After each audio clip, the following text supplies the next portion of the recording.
Você sabe o que é o DNA? O DNA, ou o ácido desoxirribonucleico, ele é uma molécula que está presente nas células de todos os seres vivos, né? E carrega consigo todo o material genético do organismo, toda a informação genética, né? Bom, imagina duas fitas em forma de espiral. É assim que é o DNA, né? É assim que ele é formado. E que ele é composto por nucleotídeos. O DNA, como ele é um ácido nucleico, o que significa que ele é uma estrutura formada por nucleotídeos, os três componentes principais do nucleotídeo são uma base nitrogenada, um fosfato e um açúcar. As bases nitrogenadas podem ser de quatro tipos: a guanina, a adenina, a timina e a citosina. Já o açúcar, que ele é encontrado no DNA, é uma desoxirribose. Essas são as características que permitem a gente diferenciar o DNA do RNA, porque o açúcar do RNA ele é uma ribose. Então é assim que diferenciam um do outro, o DNA e o RNA. Bom, para começar falando da estrutura do DNA, ela primeiramente surgiu em 1953, na qual foi descoberta por Watson e Crick. E esse modelo é conhecido como dupla hélice e formado por dois filamentos longos formando uma espiral. E esses filamentos longos, eles são formados justamente pelas bases nitrogenadas.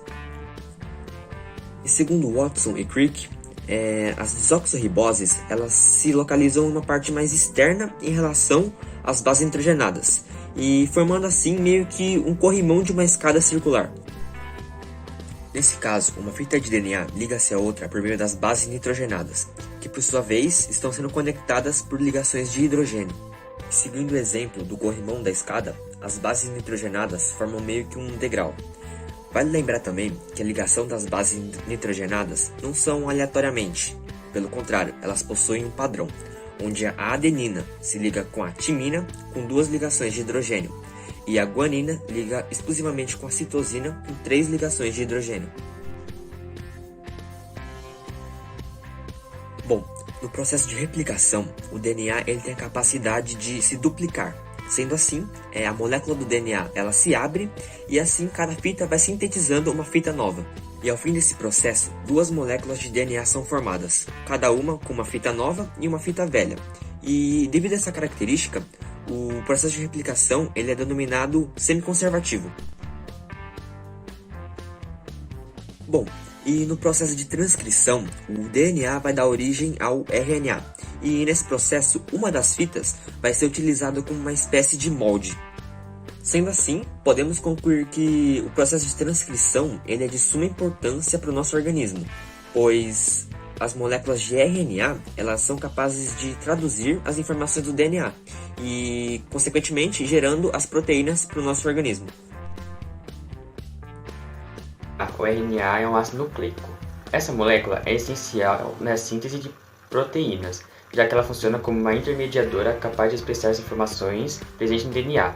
A molécula do RNA é formada a partir da molécula do DNA em um processo chamado de transição. O RNA é formado por uma cadeia de nucleotídeos. Cada um desses nucleotídeos constitui-se de um grupo fosfato, um açúcar e uma base nitrogenada. No RNA, o açúcar é a ribossomose e as bases nitrogenadas são a adenina, guanina, citosia e uracila.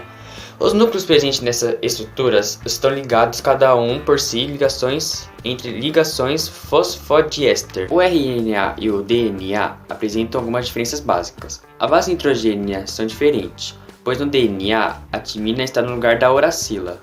Outra diferença importante é o fato de que o DNA é formado por uma dupla fita e o RNA é por uma fita única. Apesar de não formar dupla hélice, o RNA pode formar estruturas tridimensionais complexas. De RNA existentes. Existem três. O RNA, um deles é o RNA mensageiro. O RNA mensageiro se esclarece 5% do RNA total.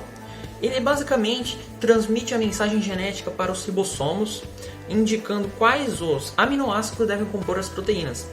E agora tem o transportador. Ele se esclarece apenas 15% do total da célula RNA. O transportador faz o transporte de um aminoácido específico para a síntese de proteínas. Ah, mas o que é síntese? Síntese é o processo em que as informações contidas em uma molécula de RNA mensageiro são convertidas em proteínas. Agora o ribossomal ou ribossômico, ele se esclarece em maior parte, em 80% do RNA total, e ele acumula formando regiões conhecidas como nucleilos. Nesses locais, o RNA ribossomal combina-se com proteínas e origina-se o ribossomo. E agora, qual a função do RNA no organismo?